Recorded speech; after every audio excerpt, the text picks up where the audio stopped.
Hello, hi guys! Magandang gabi sa inyo lahat. This is Chin from Masigar Channel, a faith healer o Zavatarder. So ngayong gabing tatingin natin na nagsabihin sa ng ating mga gabay. This is a weekly gabay for the month of November 24 hanggang November 30 for the sign of Gemini. So, Gemini, welcome sa my channel. Ano kayang messages, advices, and spirit guides ang ating masasaga for today's video? Kano naman kayang energy or kaganapan sa buhay ng mga Gemini ang ating mga hagilap? So guys, this reading is a reading lamang, hindi lahat makaka-resonate. Kunin lamang po ang makaka-relate sa inyo and comment down below kung kaninong energy ang ating nasagap. And of course, don't forget to like and subscribe my channel and hit notification bell for more videos update. And of course, maraming salamat po sa mga walang sawang pagsuporta sa aking channel. Excuse me. Lalo hindi nag-skip na ads. So, may pagpalay po kayo ng Diyos at may kapalsiksik tigdig nag-uumapang biyayang manabalik sa inyo. So, kumapit-kapit ka na. Ito na mensahe sa iyo ng ating mga gabay. Angel Spirit Messages, give me information. Ano kaya magiging pasabog at bulabog na mensahe para sa mga kapatid natin? Gemini. Angel Spirit Guide, please give me information. There's a judgment. So, there's a wake-up call, no? Maaaring ginigising ka sa katotohanan dito or something na kumbaga, there's a red flag, no? Kumbaga, may mga paalala sa'yo, no? Na may mga bagay na kailangan mong pagmasdan or kailangan mong mag-observe or something, no? Kumbaga, meron ditong bagay na kumbaga, nai-ignore mo or something na dapat mag-pay attention ka. No? Kailangan makinig ka. Even your guardian angels or sa mga gabay mo, kailangan makikinig ka. Every time na magpapakita sa iyo angel spirit or angels messages or angels number, kumbaga may mga mensahe yan sa'yo na kailangan mong mag-pay attention. So, let's give what additional messages. And of guys, there's the sun card. See, there's a pure positivity. Kumbaga, magkakaroon ka ng pure positive outcome dito, no? And of course, there's a freedom. Talagang kalayaan talaga sa lahat ng eksena. Kumbaga, magkakaroon ka ng kalayaan pagdating sa finances, kumbaga, career, love life, no? At the same time, kumbaga, magbibigay ito sa iyo ng good luck and happiness, no? And of course, talagang some of you baka magkaroon ng pregnancy or something, pagbubuntis or something, because there's a success coming in for you, no? And always think and always be optimistic, no? And of course, there's a King of Cups, there's a devoted and supportive person. This is the emotional intelligence by kumbaga person, no? Kumbaga itong tao na to is a mature, compassionate male or something na kalmado at caring and of course sympathetic na tao, no? And of course, there's a wise and tolerance, diplomatic, balance, no? Itong tao na talaga to is a romantic, no? And talagang devoted sa'yo. Let's see what is additional messages. Because there's a Seven of Pentacles. There's a harvest time, no?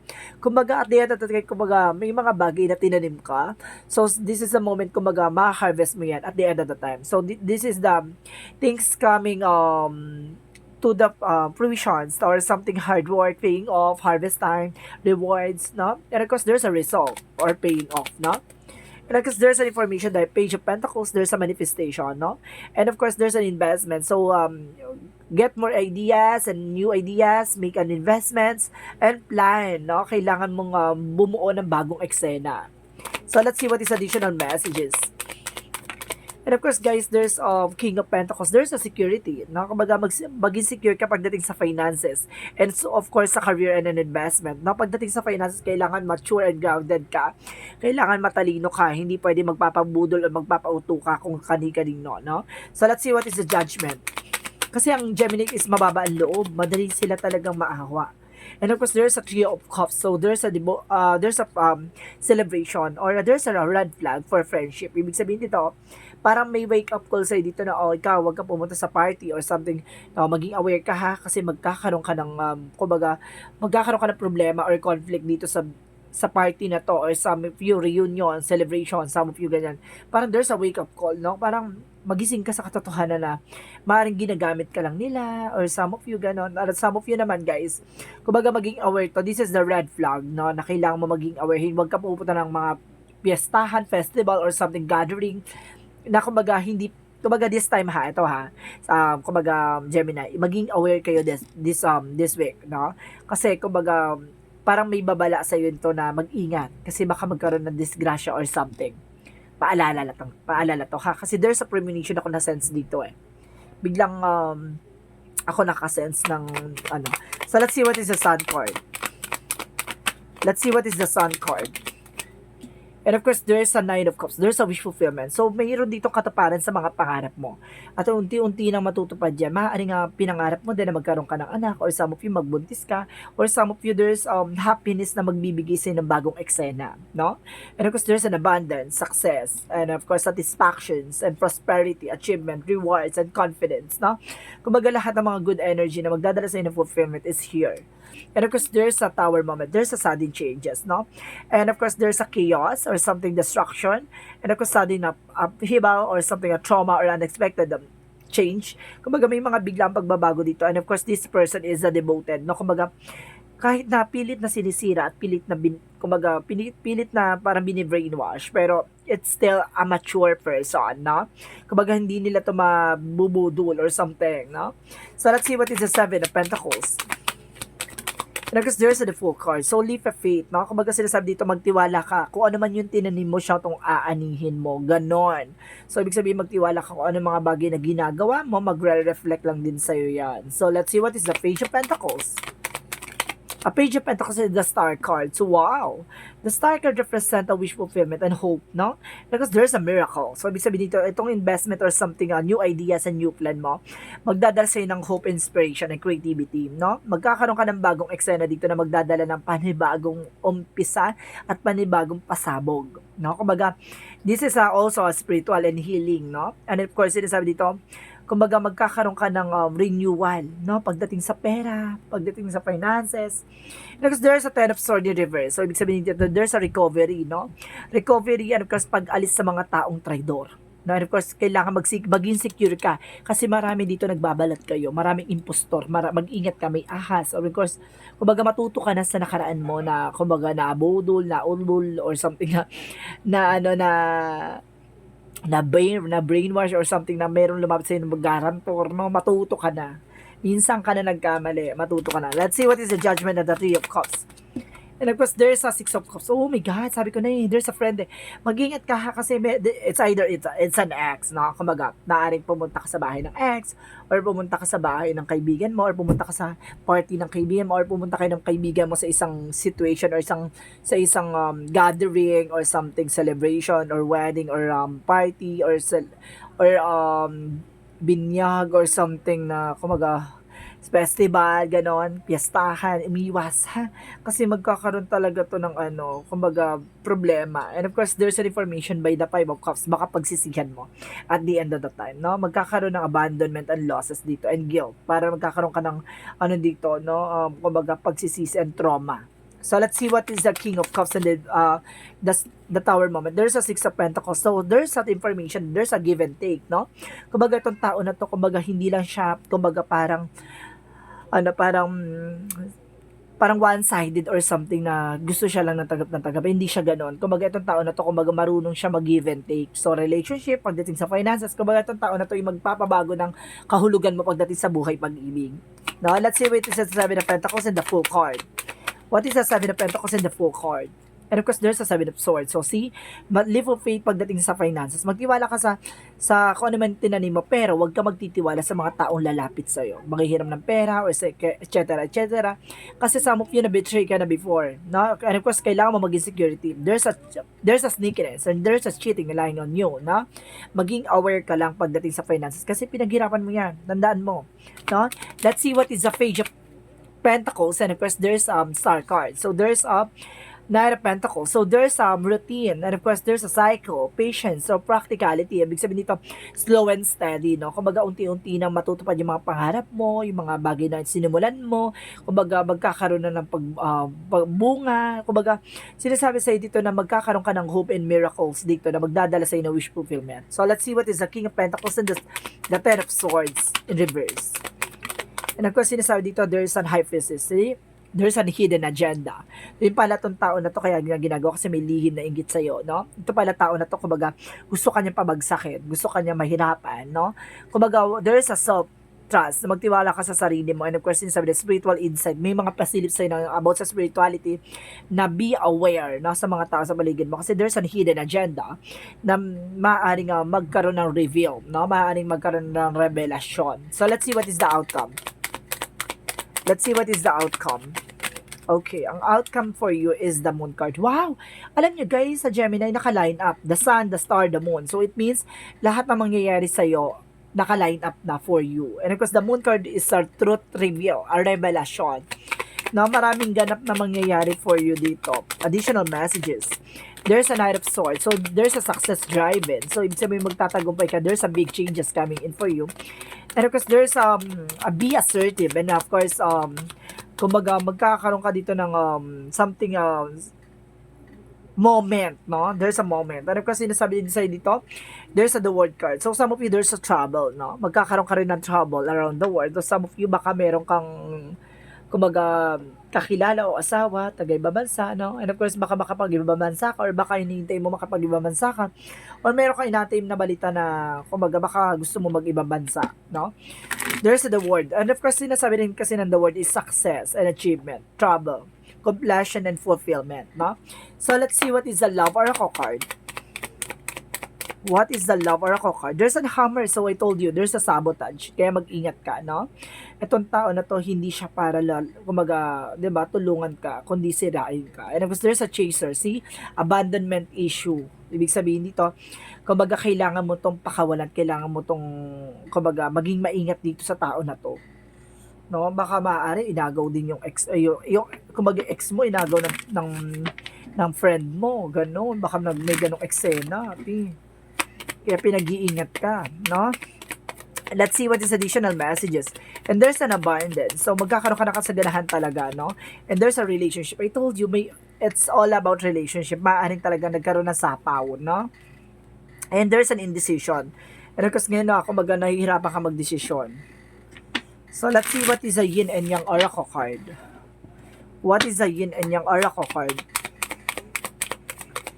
Okay, there's the masculine. So, some of you, baka malakas ang masculine energy nitong tao na to. If you are a woman, so, ibig sabihin talagang malakas ang masculine nitong tao. If you are a man, so, ibig sabihin, there's some information na, kumbaga, may masculine energy siya, no? It's either you are a bisexual, or you are a gay, no, or something. Or yun lang. And of course, there's a forming structure, solid foundation. So, ibig sabihin talaga pinapatatagan, pinapalakas ang inyong relasyon, ang inyong pagsasama, ang iyong sarili. And there's a release. I told you, kailangan mo siyang alisin sa buhay mo yung tao na to, or kaibigan mo to Maring kaibigan mo to na naging traidor, dulot ng inyong relasyon. There's a surrender, no? Kailangan mo tong alisin sa buhay mo tong tao na to, ingetera to, charis. So, let's see what is the magical fairy messages for you. What is the magical fairy messages for you? There's a travel. I told you so. Diba? May travel ka talaga. No? Some of you may travel talaga. An upcoming trips proves to be life-changing in positive ways. Diba? May magbabago sa buhay mo. At maaari makaalis ka na. Taray, galang-gala. Ito na nga. So, let's see what is additional messages. Alam mong alis ka na. Gusto mo nang umalis. Gano'n. Additional messages. And of course, there is a sun card. Wow. Double clarification na. 2 beses lumabas yung the sun. So, meron talaga magkakaroon ng pure positive outcome. The God energy. No? And of course, there's a water. Emotion, rejuvenations. No? Kumbaga, magkakaroon ka ng renewal dito. And of course, there's food. Kailangan mo rin ng relationship. Kumbaga pinapatibay at pinapalakas ang inyong relasyon. Parang pagsubok, no? And of course, there's a spirituality. About this spiritual, parang, kumbaga, there's a soul contract. At kailangan mo mag-meditate din, no? So, let's see what is the Monsology. What is the Monsology? It's time to take action, no? Kailangan mo ng kumilos. Kailangan mo ng gumalaw, no? Kailangan mo na mag-take ng and time to healing. So, some of you kailangan mo rin magpagaling, or some of you baka tong tao na to kaya nagkaroon ng gato eksena, baka ginayuma, ganon, no? Kaya parang nagkaroon ng sapaw. or something healing by the heartache, ganon. So, let's see what is Archangel Michael. And of course, sinasa dito, you're on the right path. Nasa tamang direction ka. Nabasa mo tong reading na to, napanood mo to, at nasa tamang direction ka. No? And of course, Gemini, meron tayong question mamaya. Kaya, maganda ka na magiging question mo. Dahil meron tayong angel's answer. Ganon. So, let's see what is additional messages. And of course, the person that you're asking is about trustworthy. No, maaaring itong tao na tong kumbaga kinakausap mo yung mapagkakatiwalaan mo. And of course, guys, there's use your imagination and use the answer. Gamitin mo yung imagination mo, gamitin mo yung intuition mo para malaman mo yung kasagutan sa lahat ng katanungan mo. So, let's see what is the energy. Let's see what is the energy. Storm warning. I told you, di ba? May paalala. Kaya mag-iingat ka. Baka gusto nitong guluhin ang inyong relasyon. No, there's a friendship na gustong gumulo sa inyong relasyon. Mag-ingat ha. Parang may paalala. So, and of course, there's a thinking woman. So, ngayon nag-overthink ka na. Or tamang hinala. Ganon. So, let's see what is your chakra. And of course, there's a perseverance. So, kailangan mo magtiyaga, no? Additional and peace. Humaharang, no? I told you, pero may gumagawa talaga ng black magic involved. There's an impeso. Parang humaharang. Sa mga plano mo, sa lahat ng gusto mo, parang ganon. Laging parang kontrabida, parang there's an impatience. So ngayon, kumbaga, nawawala ka na, kumbaga nagiging nagiging padalos-dalos ka, no? So kailangan maging ka, mahinahon, kalmado. Let's see what is additional messages. Let's see what is additional messages. Okay, thank you, Angel Spirit guides. There's a support. So, some of you, sinusuportahan ka ng ating guardian angel, no? Kailangan mo lang talaga lumapit sa kanila para maunawaan mo at malaman mo yung mga bagay na dapat mong gawin. And of course, kailangan mong, kumbaga, isink in sa isip mo kung ano yung mga bagay na hinahatid nilang information. Kasi parang, baka, some of you, baka nire-reject nyo, no? Yung information or angel's number. Let's see what is additional messages. And of course, guys, there's Star family, college support. So, some of you sinusuportahan ka ng pamilya mo, ganon. And of course, some of you guys, kumbaga, there's ancestor na gumagabay din sa'yo. So, let's see what is the romance angels.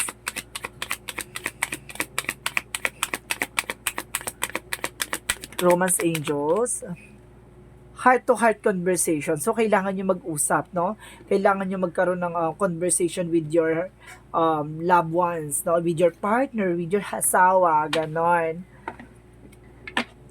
With your partner, with your relationship, ganon. So, let's see what is Archangel Raphael. And prayer work. So, yung maaaring yung pagdadasal mo, nakakatulong yan. Because there's a caffeine free. So, umiwas-iwas ka sa kape. Masyado kang nervyoso, no? Masyado kang nagiging magugulatin or something. So, let's see what is the Jesus loving quotes. Ano po sinasabi dito? I will not leave you comfortless, I will come to you. See? Like, sinasabi dito na hindi kanya iiwan, no? Kumbaga, gagabayan kanya. Tulad ng, like example, may bibigay siyang instrumento sa'yo ni God na para tulungan ka, maunawaan, malaman. Ibig sabihin, parang may signs or something na instrument si God na baka malaman mo in other person na itong tao na to may ginagawa behind your back. Parang ganon. Kumbaga, hindi kanya iiwan na parang sinasabi ni Jesus dito na hindi kanya hayaan na kumbaga gawa ng hindi maganda ng hindi mo alam. 'Di ba? Alam niya si God, guys. Kumbaga, inaalis niya yung mga taong hindi makakabuti sa'yo, na pinag-uusapan ka ng hindi mo alam, na ginagawan ka ng hindi mo alam, ng hindi maganda. Iaalis ka niya sa mga tao na yan. Tandaan mo, 'di ba? Iaalis niya yung mga taong hindi tapat at hindi totoo sa'yo. 'Di ba? So, this is the angel's answer. So, may angel's answer tayo, guys. So, mag-ready kayo ng question, ha? Bibilang ako ng 3, so kailangan nakapag-isip na kayo ng question nyo.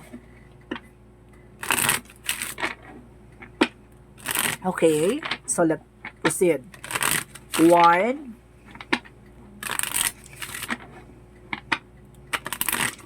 2,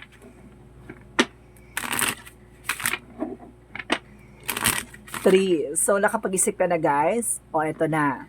Angel's answer, give me an information kung ano ang magiging kasagutan sa katanungan ng ating mga kapatid na Gemini. Oh my God. A perfect timing. So, ibig sabihin darating tong mga katanungan mo in the perfect timing at masasagot yan in the perfect timing. Additional messenger and the situation will improve, no? Basta yung sitwasyon na to unti-unti na siya magbabago, no? Hindi na siya katulad dati. Kumbaga unti-unti na siyang ibabangon ng ating Panginoon, ng ating mga gabay. So meron tayong angels number, no guys? So tingnan natin ano yung magiging angels number for you ng ating mga angel spirit. Angels number, give me an information. And there's a 12-12. I am focused. So, sinasabi dito, stay focused on your best possible future and remain optimistic throughout the entire journey. Your angels are right behind you as you turn to your dreams into reality. See, I told you, hindi ka pinapabayaan ng ating mga gabay, bagkus pinapakita lang sa iyo yung mga bagay na maisa sa katuparan at matutupad mo in the near future. Diba? May mga bagay lang siguro na iaalis siya sa iyo, may mga taong iaalis siya sa iyo na alam niyang hindi makakabuti sa'yo. So, let's see what is the messages of life.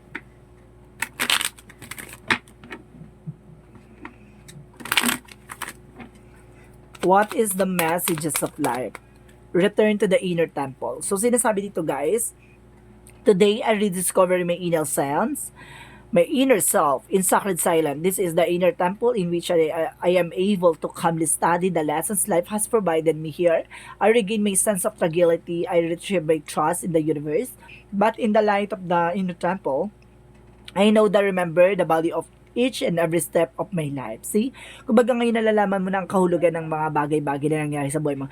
Kaya, kumbaga nagkakaroon ka ng realization, kaya pala, hindi ko nakuha yung gantong opportunity kasi meron pala mas bongga ibibigay si God. Kaya pala, pilit akong inaalis sa situation or kaya pala pilit akong hindi sinasama dun sa tao na yun kasi meron pala siyang intention na hindi maganda sa akin.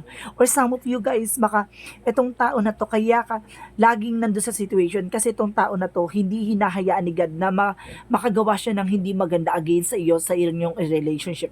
Or sa other side na, kumbaga itong tao na to, hindi nahayaan ni God na magkaroon ng, kumbaga connection with your friend or something na other person with your person, no? Kumbaga, hindi sila nagkakaroon ng conversation or something connection, no? Parang hindi hinahayaan ni God na mapunta ka sa alanganin. Bagkos, binibigyan kanya ng babala, no? Kailangan mo mag-pay attention, kailangan mo makinig, wag mo i-ignore ang ating mga gabay. Tandaan mo, nilalagay ka ng ating mga gabay sa tamang mong kalalagyan, hindi sa ikasasama, bagkos sa ikabubuti mo at ikabubuti ng lahat. So, this is the weekly gabay for the month of November 24 hanggang November 30 for the sign of Gemini.